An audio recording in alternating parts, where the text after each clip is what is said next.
Hello guys welcome to my channel. यदि च्यानलमा नयाँ हुनुहुन्छ भने च्यानललाई सब्सक्राइब गर्न नभुल्नुहोला। साथै नजिकै भएको बेल आइकनलाई थिच्न नभुल्नुहोला।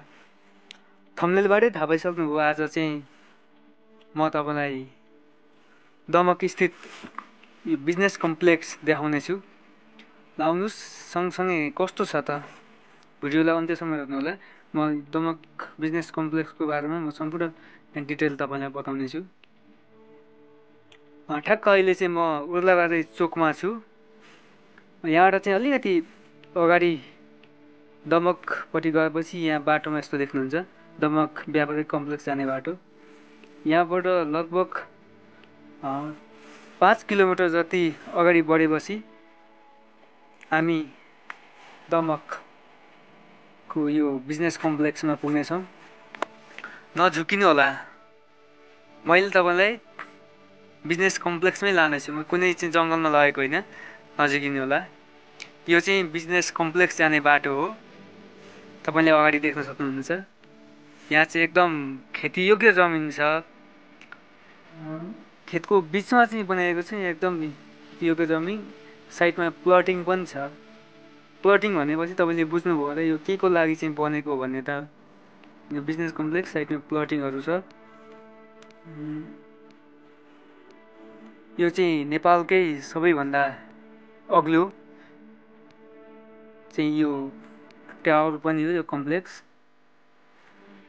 देख्न सक्नुहुन्छ, देख्दा त एकदम सुन्दर देखिन्छ। यसको आवश्यकता थियो थिएन भन्ने त अब त्यो समयले बताउँदैछ, अहिले पनि बताउँदैछ कतिको चाहिँ उपयोगी छ भन्ने। एकचोटि चाहिँ मजाले हेरौँ न, त्यसको अगाडिपट्टि प्लटिङ छ, ठ्याक्कसँगले खेत छ। अनि यहाँ चाहिँ बिजनेस भनेको चाहिँ यो कम्प्लेक्सको लागि जुन बिजनेस छ नि, त्यो भनेको चाहिँ यहाँ साइडमा चाहिँ चटपटे पसलबाट थाहा हुन्छ। यो चाहिँ सबै खेत छ, टोटल्ली खेत मात्रै हो। यो चाहिँ धान बिजनेस कम्प्लेक्सबाट हामीले त्यहाँ चाहिँ कृषि क्रान्ति भएको चाहिँ हेर्न सक्छौँ हामीले।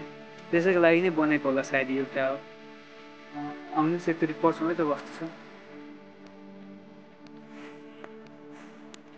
ठ्याक्कसँगले पस्ने बित्तिकै चाहिँ हामीलाई यो एकदम मनलोभ्याउ छ। यो ठाउँले पस्ने बित्तिकै चाहिँ म कता गएँ भन्ने जस्तो हुन्छ। यहाँ चाहिँ यहाँको चाहिँ त्यो डिजाइन, यहाँको चाहिँ त्यो स्ट्रक्चरहरू पनि एकदम एट्र्याक्टिभ बनाउने छ, एकदम आकर्षित बनाउने खालको छ। त्यो भएको हुनाले यो पसिसकेपछि यो चाहिँ जति लगानीमा बनेको थियो त्यो चाहिँ यसो देख्दा पनि रमाइलो देख्ने ठाउँ चाहिँ छ। यो अलिकति लोकेसन चाहिँ भएन, यो चाहिँ लगभग डिजाइनलाई मान्न सक्यो कि यो लु ठिक छ, यो कन्सेप्टलाई नै हामीले मान्ने भयौँ। लोकेसन चाहिँ भएन, यो चाहिँ खेतको बिचमा एकदम खेतीयोग्य जमिनको चाहिँ बिचमा चाहिँ ल्याएर चाहिँ खोलाको छेउमा होइन। यो खालको चाहिँ यो भवन के को लागि अथवा चाहिँ यो चाहिँ बिजनेस कम्प्लेक्स के को लागि, कस्तो खालको बिजनेस हुन्छ यहाँ, यो भवनमा चाहिँ कस्तो खालको चाहिँ बिजनेस हुन्छ। अब चाहिँ यो बिजनेस कम्प्लेक्सको लागि चाहिँ यो चाहिँ कसले चाहिँ लिन्छ भाडामा, यो बिजनेसको लागि चाहिँ यो को आउँछ यो भाडा लिन भन्ने चाहिँ अब त्यो अहिले चाहिँ एकदम प्रश्न उठेको छ होइन। यो के को लागि बनाइएको थियो, कसको लागि बनाइएको। यहाँ चाहिँ 21 साल मङ्सिर 23 गते चाहिँ केपी ओलीबाट चाहिँ उद्घाटन भएको। यो चाहिँ केपी ओलीको चाहिँ बजेट हो।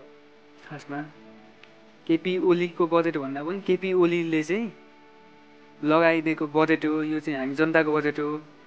यहाँ देख्न सक्नुहुन्छ सबै खाली छ, यस्तै खालको खाली छ यो भित्रबाट चाहिँ। अब यहाँ चाहिँ अब बिजनेसको लागि चाहिँ अब चाहिँ भाडामा चाहिँ दिनको लागि बनाइएको। यो यसको कन्सेप्ट भनेको चाहिँ यसलाई चाहिँ बिजनेसको रूपमा चाहिँ उपयोग गर्ने खालको हो। र यहाँ चाहिँ टावर पनि हो। यो चाहिँ 18 तलासम्म चाहिँ यहाँको लागि चाहिँ भाडामा लगाइनेछ। त्यहाँ चाहिँ होटल हुनेछ, त्यसपछि सपिङ मल हुनेछ होइन, जिम हलदेखि लगाएर चाहिँ सबै थोक हुनेछ भन्ने चाहिँ भनिएको छ होइन। त्यो त्यही कन्सेप्टमा चाहिँ बनाइएको हो। र यसको यो डिजाइन पनि ठिक छ, एकदम यो बनाएको डिजाइन चाहिँ ठिक छ। यो के को लागि भन्ने चाहिँ, किनभने यो बनिसकेको चाहिँ 1 वर्ष भइसक्दा पनि अहिलेसम्म चाहिँ यो उद्घाटन हुन सकेको उद्घाटन बनिसक्दा पनि अहिले चाहिँ यो उपभोगमा आइसकेको छैन। अनि यसको चाहिँ के को लागि त यो चाहिँ किनभने उद्घाटन भएकै 5-6 महिना भइसक्यो, अहिलेसम्म यसले आम्दानी दिएको छैन। कम्तीमा पनि 2 अर्बको लागतमा बनेको भनेको राज्यको चाहिँ पैसा, कसैको व्यक्तिगत गोजीको पैसाले बनेको होइन, राज्यको पैसा चाहिँ 2 अर्ब लागतमा चाहिँ बनेको, त्यो पनि विदेशबाट चाहिँ ऋण काटेर चाहिँ ल्याएको पैसा चाहिँ यसो चाहिँ यो बनेको छ। र यसको चाहिँ यो कुनै पनि काम नभएको देख्दा अथवा चाहिँ यसले चाहिँ कुनै पनि आम्दानी नभएको देख्दा चाहिँ यो चाहिँ बालुवामा पानी खनास्थे हो जस्तो एउटा भनेको छ नि, जनताको लगानी बालुवामा पानी, ठ्याक्कै त्यही नै हो। यो चाहिँ बालुवामा पानी नै भएको छ। यसको चाहिँ यो डिजाइन गर्ने अथवा चाहिँ यो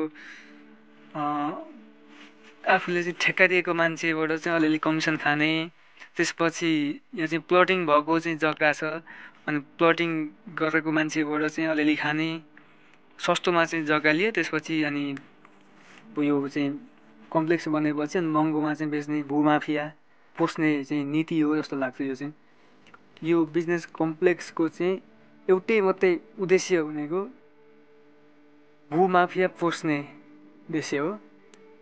यसले चाहिँ कम्तीमा नि यो लगानी चाहिँ एउटा चाहिँ शिक्षामा लगाइदिएको भए अथवा चाहिँ स्वास्थ्यमा एउटा चाहिँ हस्पिटल चाहिँ यतिको बनाइदिएको भए होइन, सम्पूर्ण चाहिँ पूर्वका चाहिँ नेपालीले चाहिँ औषधि उपचार पाउने थिए। 2 अर्ब लागतमा चाहिँ एउटा हस्पिटल खोलेको थियो भने त्यो उपयोगमा आउँथ्यो। यो भनेको चाहिँ अहिले कुनै पनि किसिमले चाहिँ उपयोगमा आएको छैन। यहाँ चाहिँ छन् यो के को लागि बनेका हो भने संरचना भन्ने नि बुझ्नै नसक्ने छन्। सायद यो चाहिँ यहाँ चाहिँ उसको लागि चाहिँ कर्मचारी बस्नको लागि पनि बनाइएको होला। यहाँबाट चाहिँ सकेपछि माथि जाने चाहिँ यो चाहिँ भ्यू टावरको चाहिँ माथि चढ्ने निस्किने ठाउँको यो साइड चाहिँ यहाँबाट चाहिँ माथि जाने निस्किने। अनि यसमा चाहिँ यो 2 हिसाबले बनाइएको छ। एउटा त अब यसलाई बिजनेसको लागि चाहिँ भाडामा लगाउने, अनि एक त यो भ्यू टावरमा चढ्न आउने मान्छेबाट चाहिँ केही पैसा चाहिँ लिने अनि त्यसपछि चाहिँ आम्दानी गर्ने भन्ने चाहिँ उद्देश्य हो। अनि यहाँ माथि चढेपछि चाहिँ यो चाहिँ टोटल्ली चाहिँ 21 तलाको छ। नेपालको सबैभन्दा अग्लो चाहिँ यो भवन भने नि हुन्छ, यो चाहिँ भ्यू टावर भने पनि हुन्छ। यो चाहिँ 21 तलाको छ। यो 21 तलाको माथिबाट चाहिँ के देख्नुहुन्छ तपाईँले भन्दा चाहिँ धान खेत देख्नुहुन्छ। एकापट्टि माथि खोलो देख्नुहुन्छ, डाँडो देख्नुहुन्छ, एकापट्टि चाहिँ धान खेत देख्नुहुन्छ। त्योदेखि बाहेक तपाईँले यहाँ चाहिँ केही पनि देख्नुहुन्न, किनभने यहाँ चाहिँ लगभग यहाँबाट चाहिँ 5 किलोमिटर अगाडि गएपछि मात्रै हामीले चाहिँ हाइवे भेट्छौँ। भनेपछि यहाँबाट चाहिँ के देख्नको लागि चाहिँ यो एउटा बनाएको अथवा यो कस्तो खालको बिजनेसको लागि चाहिँ यो बिजनेस कम्प्लेक्स बनाएको भन्ने चाहिँ अब यो स्टार्ट भइसकेपछि बुझिन्छ होला। अहिले चाहिँ अब बिजनेस चाहिँ यही तपाईँले देख्नुभयो, उतापट्टि चाहिँ एकदम चटपटे यताउता आलु निम्की प्याजी बेच्नु भएको छ होइन। एक हिसाबले चाहिँ त्यहाँ चाहिँ आम्दानी भएको छ, त्यही नै हो बिजनेस। अनि एक हिसाबले हामी जस्ता चाहिँ खाली भएका मान्छे आउने अनि यहाँ चाहिँ यसो घुम्ने, फोटा खिच्ने, टिकटक बनाउने। अहिले पनि यो चाहिँ माथि चाहिँ चढ्न चाहिँ दिएन, यहाँ खुलिसकेको छैन भन्यो।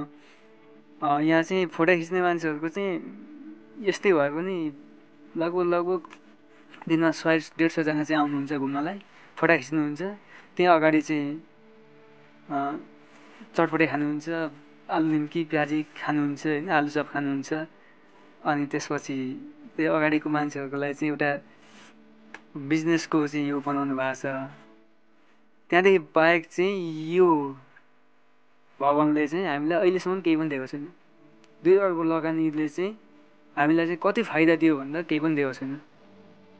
त्यसो भएको हुनाले लगानी चाहिँ सही ठाउँमा भएन भने, राज्यको चाहिँ लगानी सही ठाउँमा भएन भने हामी जनताले चाहिँ दुःख पाउँछौँ भन्ने हो कि यो चाहिँ। जनतालाई दुःख दिनलाई चाहिँ राज्यले चाहिँ यस्ता खालका नीति चाहिँ अगाडि नबढाओस्। हामीलाई चाहिँ यो खालको विकास चाहिएको होइन। यो चाहिँ धान खेतमा चाहिँ यो बिल्डिङ ठड्याउने बित्तिकै विकास हुन्छ भन्ने चाहिँ हामी मान्दैनौँ। त्यसो भएको हुनाले यस्तो खालको चाहिँ विकास हामीलाई चाहिँ नदिनु होला। भिडियो कस्तो लाग्यो भिडियोलाई चाहिँ लाइक सब्सक्राइब गर्न नभुल्नु होला। धन्यवाद।